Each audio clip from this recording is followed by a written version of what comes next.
Good morning, everyone, and welcome to today's joint convening of the Health and Human Services Committee and the Planning, Housing, and Parks Committees.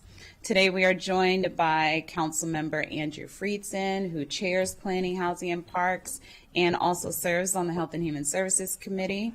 We're also joined by President Natalie Fani Gonzalez, Councilmember Jawando is en route, and Councilmember Ludke. I also want to thank our council staff, Naimia, Tara Clemens-Johnson, and Logan and Bender for their work on today's packet. Today marks the final committee review for HHS of the FY27 operating budget. Next week, the full council will begin reviewing all of the decisions made by this and other committees over the past several weeks, as we work together to chart a path forward that meets the needs of our residents in a balanced and fiscally responsible way. Today's discussion will focus on the rental assistance programs offered by a county's Department of Health and Human Services, our Department of Housing and Community Affairs, and our Housing Opportunities Commission. For thousands of working families and elderly residents across our communities who are facing eviction or leaving homelessness because the rent is just too high. These programs are essential lifelines to ensure our residents' financial stability at a time when people are losing their jobs to a hostile administration and breadwinners are being detained by ICE. It is more essential than ever that we find a way to properly fund these programs, even amidst challenging budgetary decisions.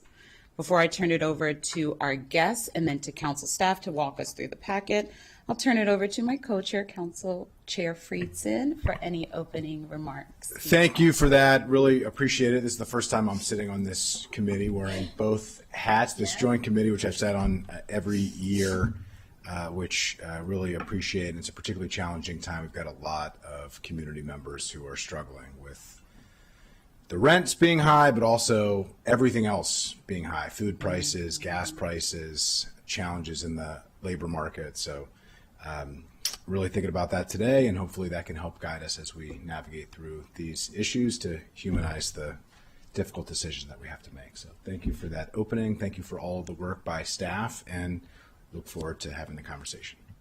Thank you, Co-Chair Friedson. I'll turn things over to Naeem. Thank you. Sure. Invite our departmental agencies and guests. Scott.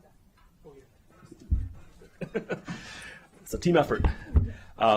So good morning. So as a matter of background, the subject of today's session is rental assistance programs funded through the Housing Initiative Fund. The Housing Initiative Fund operating budget itself was reviewed by PHP Committee on April 13th and was recommended for approval as submitted by the executive. The rental assistance programs are a subset of the HIF operating budget. They comprise for FY27, 28.3 million of the 52.3 million of the HIF overall budget. So more than half of the HIF operating budget is for rental assistance programs. Rental assistance programs are not, the HIF is, as a non-tax supported fund, is exempt from the Council President's guidance. So there are no reconciliation list items for review today. The rental assistance programs in the HIF are funded through recordation tax revenues, so which are in the county code restricted for rental assistance purposes, so they cannot be used for any other purpose. And so each year, the HIF estimates the amount of recordation taxes it's receiving, and that amount is used for rental assistance programs. Attachment 1, or Circle 1 of your packet, has the breakdown for both the FY26 approved and FY27 recommended. It shows where that 28.4 million for FY27 is going.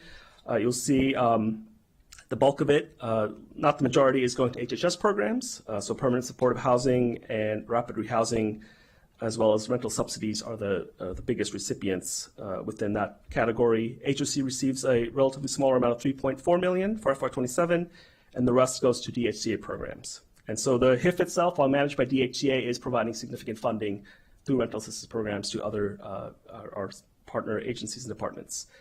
There's also a $4.3 million allocation for contingency, which I'll explain as we go further, how that's developed and what it could be used for.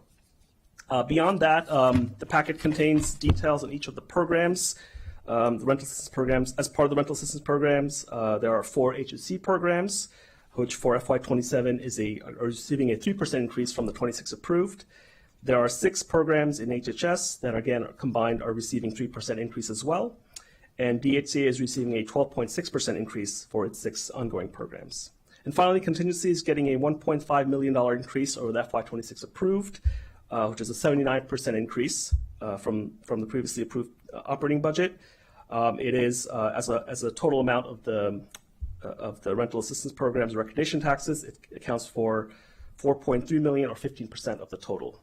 And for FY26 approved, the budget was about 10.5%. So the amount being held on contingency is a little higher than the current year. Stop there. I think that's it. There's some discussion we can get into further about contingency and what we could use it for if we want to hold it for contingency purposes or consider it using to offset general fund dollars. That's an option we can get into further, but I'll stop there at this time.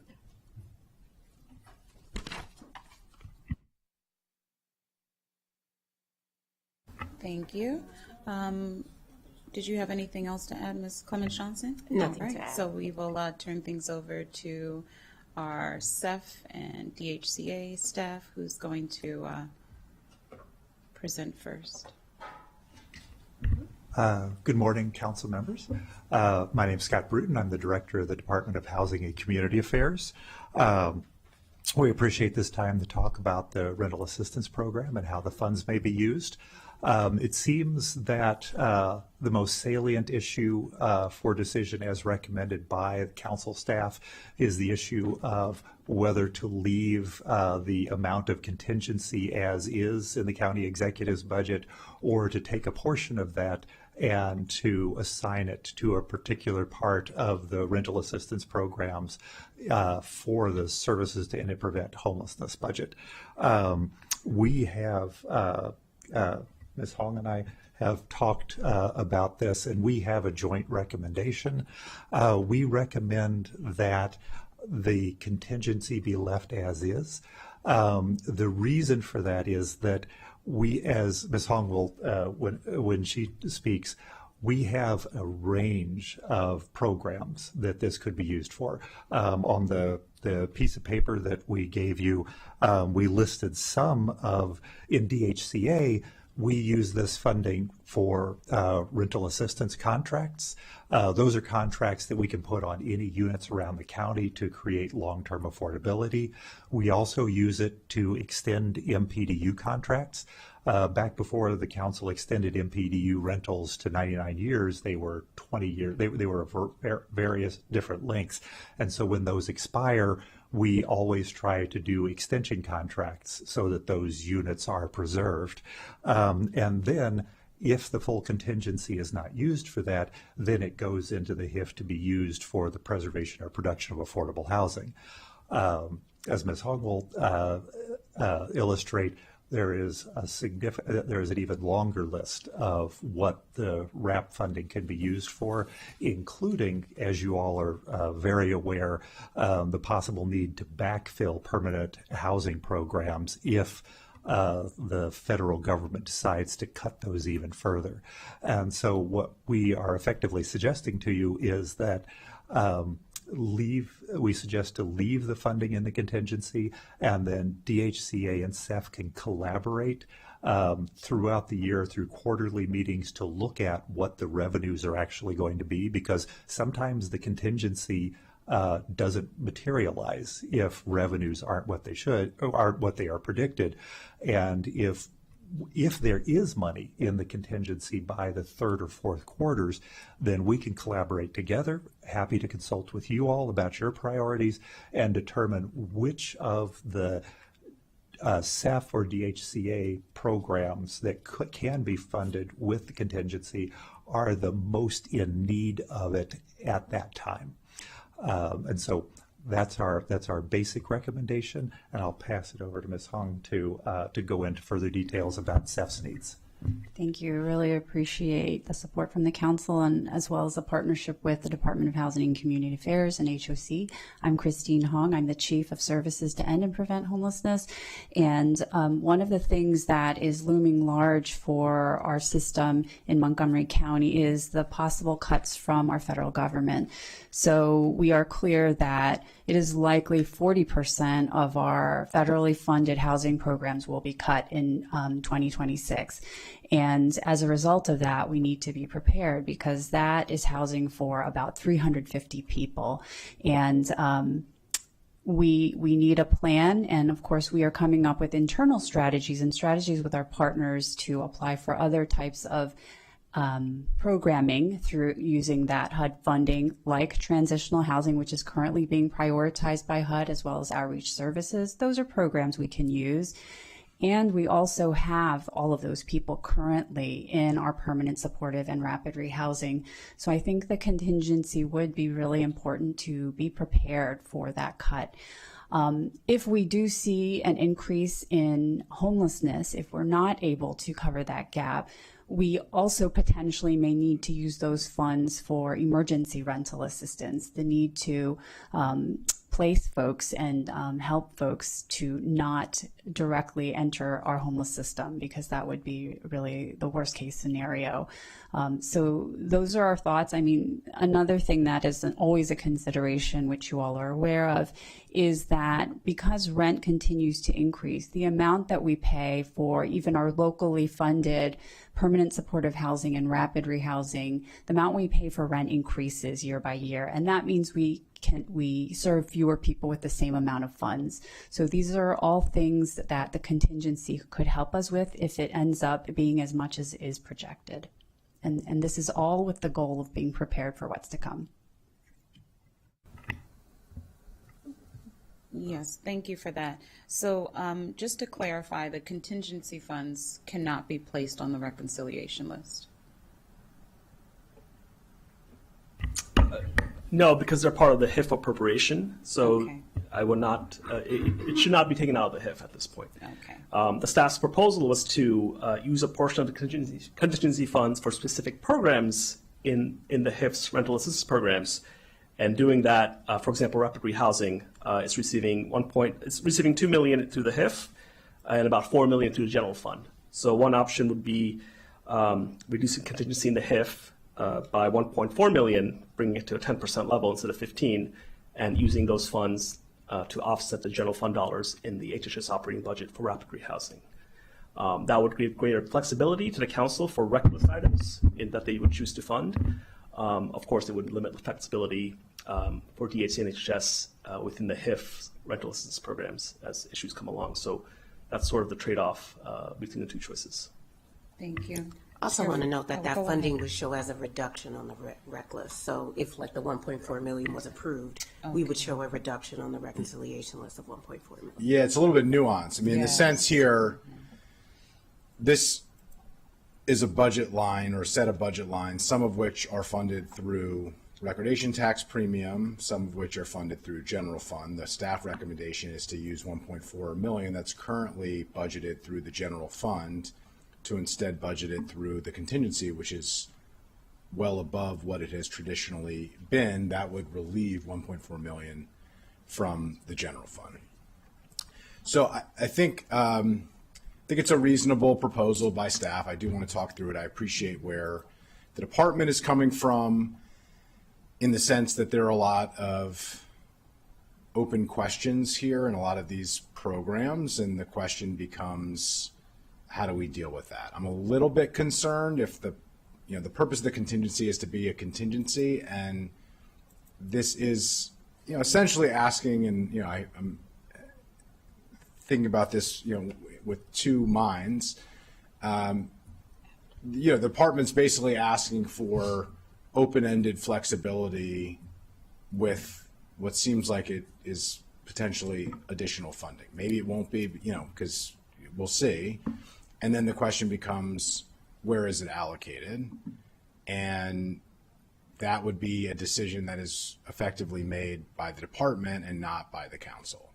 And so that is, there's kind of two dynamics here. One is a fiscal question, and one is a council departmental who makes the decision of prioritizing funding and where does it go.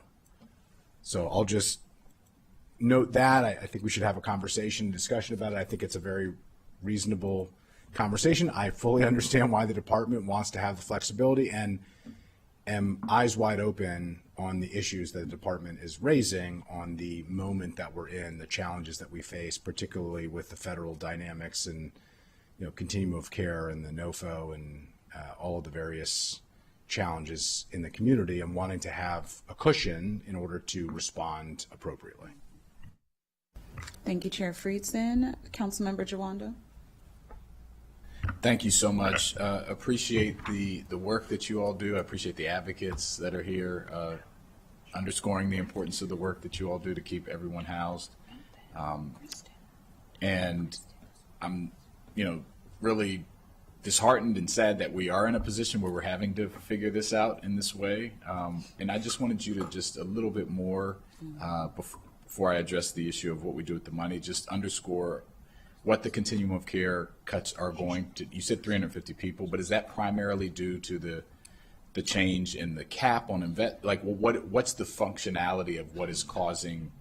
Could you just explain that a little more in depth so people understand? Sure. So in the appropriations bill that Congress passed related to the HUD funding, We call it the Big Ugly Bill. The Big Ugly Bill specified that 60% of COC NOFO funds had to be in Tier 1 funding. So there are typically two tiers, Tier 1 and Tier 2. Tier 1 is usually reserved for all the programs that will be renewed, and it's usually around 95% or more. So that was put in place so that there would be stability to really essential programming for housing, the housing that people are in, to not change drastically from year to year. In the 2025 NOFO, HUD proposed to cut Tier 1 down to 30%. And a number of lawsuits emerged, including one that Maryland was part of, and pushed back on that very destabilizing change. So it dropped from 95% to 30%. So then Congress, in a recent appropriations bill, because I think of all the advocacy so many continuums of care did across the country because of the harm it would do to so many people, forcing them out of their existing housing, that appropriations bill specified that Tier 1 needed to be at least 60%. So now we're talking about, with the upcoming 2026 NOFO, a 40% cut. So we would be able to apply for 60% of our existing housing, which is nearly all permanent supportive housing. One program is rapid rehousing. We could only apply to renew 60% of those programs, which means... And that's where you get the 350 that would be left out. Exactly. Yeah. And it accounts for about $4.3 million in funding for permanent supportive housing and rapid rehousing programming. And that's funding we expect we will not get, and that we would have to somehow replace, because as you all know, people who are referred to permanent supportive housing all have documented disabilities. So it's the most vulnerable. This cut, from our perspective, it's cruel. And as a county, standing on its values, we have to be prepared to ensure that those vulnerable households don't end up losing their housing. And so the contingency could be a part of a replacement plan. And I fully appreciate that this is a very difficult budget year, the toughest one I've seen. It's just from the Health and Human Services perspective, from SEF's perspective, our mission very much is to ensure that those who are most vulnerable that have the housing and supports that they need. It would be re-traumatizing for them to have to return to homelessness, which we are very much actively planning to prevent. And I appreciate that you anticipated my next question, which is that, so because of this cruel policy and the impact of 4.3 million, this contingency, which would be 1.4 million, could potentially help you offset that when that happens. And you want to have it so you can move quickly when that happens. Is that a fair characterization? Yes. Okay. Yes. Well, I think that's because that's still not enough to close the gap. So you'd have to figure out other means too. I think we should give you that flexibility these are some of our most vulnerable residents, and so I'd be supportive of the proposal that you all have brought forward. Thank you, Madam Chair. Thank you. Thank you, Councilmember Jawando. Next, we will hear from Councilmember Lutke. Thank you.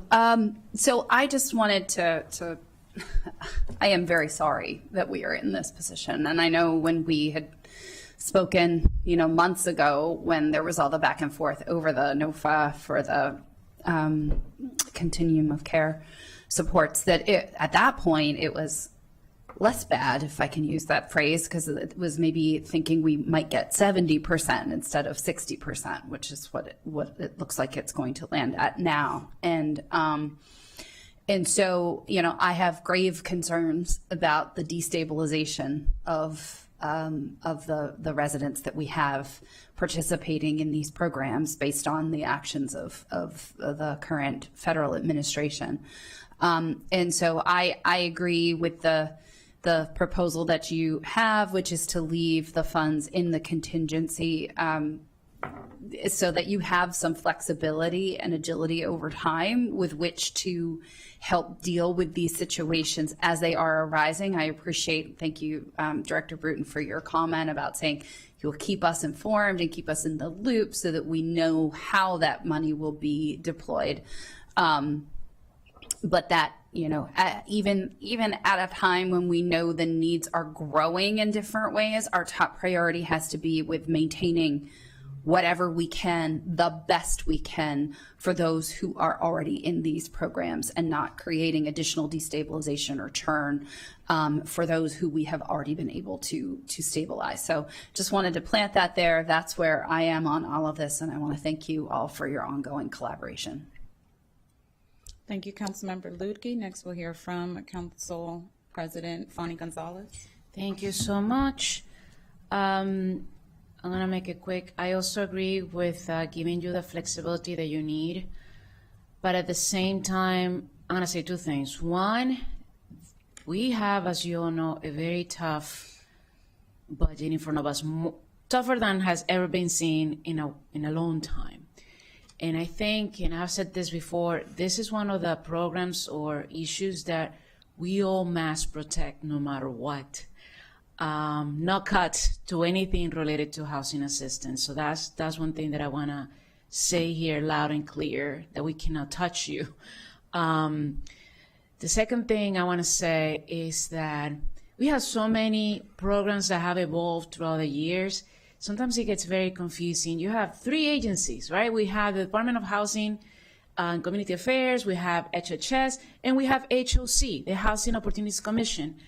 I do think that as we're going through this transition with a new local government, I'm just gonna put it that way, because it's not just the county executive, we're gonna have at least 5 members on the county council.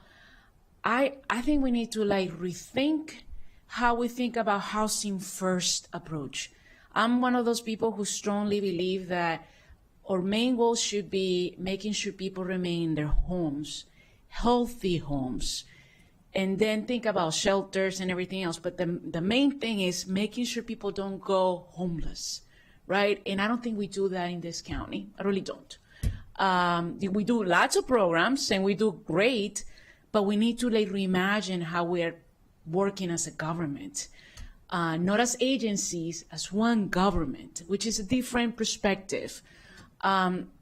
So this is my call to do that this fall. We need to start thinking that way before the new government gets in place. Because today it's a great, look at how many programs we have here. It's all really confusing. It shouldn't be that way.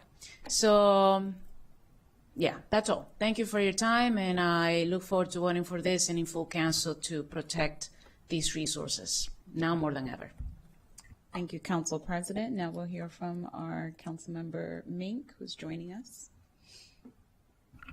Thank you. I don't want to get in the way of a yes, so I'll just say I appreciate the work of the committees. I think that maintaining the 15% contingency as proposed makes a lot of sense, especially right now. It's not just market volatility we're looking at. We're looking at volatility and unpredictability in many different ways. And so it is appropriate, I think, to plan the way that you all are looking at this and to maintain some options and make sure that you have some agility in the moment. We don't really want to have to deal with appropriations or what the less that we can be relying on that, the better off our residents are. So I think this is a very appropriate way to maintain agility in a space where I think all of us know we really need resources now more than ever. These are dollars very well spent. I think the council president said it well.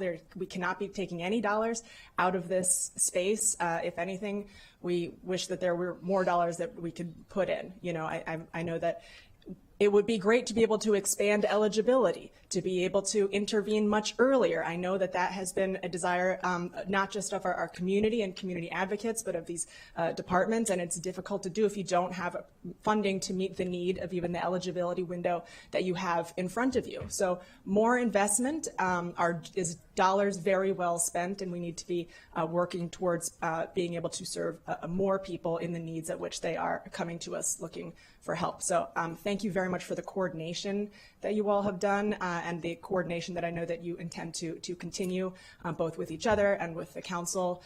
And I think that this is as good a plan as can be made with this situation before us. Thank you, and thank you to the committees. Thank you, Councilmember Mink. And I just had a few questions before we vote on this new coordination of efforts. I know that back in 23 or 24, we raised the recordation taxes. What is the total revenue, or how much are we receiving overall of recordation taxes? I don't have that number off the top of my head. In the HIF itself, for rental assistance, we're getting for 27 would be 28. Well, no, not just for rental assistance, because I know the recordation taxes are also going to MCPS and other departments. So I just want to know the overall annual return. I'd have to get back to you. Yeah, okay. Send that up to you. And also, I know that we've projected the out years up to, I think, 32. So just wanted to understand the modifications that we've made, how it impacted the later years, and how often we are evaluating the recordation taxes here. We don't do it on a regular basis, and so it would be helpful to see how much was generated from the most recent change, if possible. Okay, we can get back to you on that. Thank you, thank you. And then, is there a carryover for the FY26 fund balance for the HIF? Will there be a carryover of funds? So we're 2 months. So we estimate that there will be a $3.3 million carryover, but that will depend on the final. We're closing about $186 million in loans to preserve or produce affordable housing, and there's always a little bit of a shift right before we close any loan. So that's an estimation, and we have the largest number of loans for the entire fiscal year closing in Q4.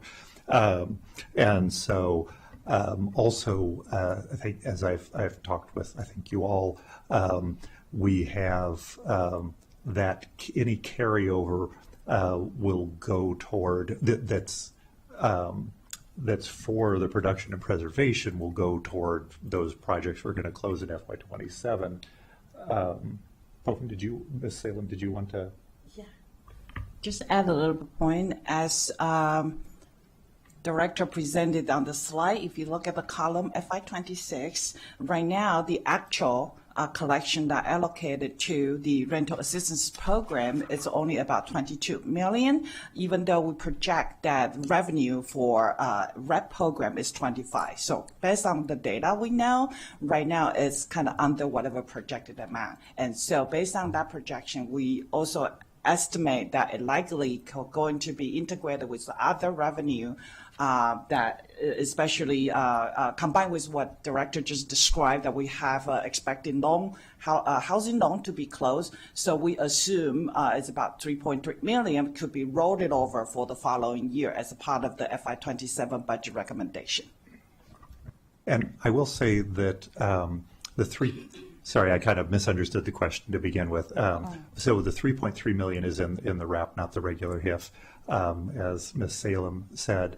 And that 3.3 million would roll over into the HIF that we can use for loans in FY27, to make that, to clarify that. That said, if there are emergencies that would require a reappropriation of that difference within FY26 to help out CEF, then that could be done as well instead of rolling it over. Oh, good, because, the last time I met with HOC and CEF, we don't have a wait list of 0. And so I'm looking back at the previous years of, 12.7, 15.6, 5 million, 12 million, with a fund balance in previous years. And so I just want to make sure that when we're talking about the amount of people we have on a wait list and we have money that's not being expended, we're right sizing nonprofit contracts right now. And so we should not have a wait list of 40,000 residents who need housing. We should not have beds that are overflowing at our shelters when we have a 3.3 million potential carryover. So we need to think more realistically about how we're planning our budget and how we're drawing down to 0 if we're giving you flexibility on these contingency funds. I will call, the Move Up and Youth Bridge program, I see that funding was decreased. Can you speak to that and introduce yourself for the record, please? Yes, good morning, council members. Good morning, Chair Sales. For the record, I'm Ken Silverman. I'm Vice President of Government Affairs at HOC. First, just want to say thank you for the council's ongoing partnership and support in this critical area. I do want to say that we really appreciate the partnership with our colleagues at DHCA and HHS, and particularly in the really sort of choppy waters of the past year or so with the potential federal shifts. I think it's been a really positive experience working together to make sure that we're doing the best we can to serve our residents. To answer your question, I'm going to turn to my colleague, Davita Rowley, who's our Vice President of Resident Services, and her division administers those programs. Yes, hi, good morning to all of you. Again, for the record, my name is Davita Rowley, and I'm here in my capacity as the Vice President of Resident Services at HOC, and my team oversees these programs. So there are 4. Rent Supplement program is the largest one, and then we have the Community Choice Homes program, as well as Move Up and Youth Bridge, in that order in terms of size. What we have been seeing is that there is more need in the Community Choice Homes program, and just to kind of give a quick explanation, that's for individuals with disabilities, and we get those referrals directly from the Maryland Department of Disabilities. So both because of the increase in rents, as well as the need to accommodate and retrofit those apartments to accommodate the disability, we do see a higher cost in that program. And so year over year, we've been requesting at the end of the fiscal year to make a last minute shift into CCH. Rather than do that, we went ahead and asked for the reallocation on the upfront from the other programs into CCH, and that's why you do see the decrease in the Youth Bridge as well as the MUI. So those programs were ending the fiscal year with rollover, and rather than have that happen, we wanted to use it in a place where we needed it. Okay, all right.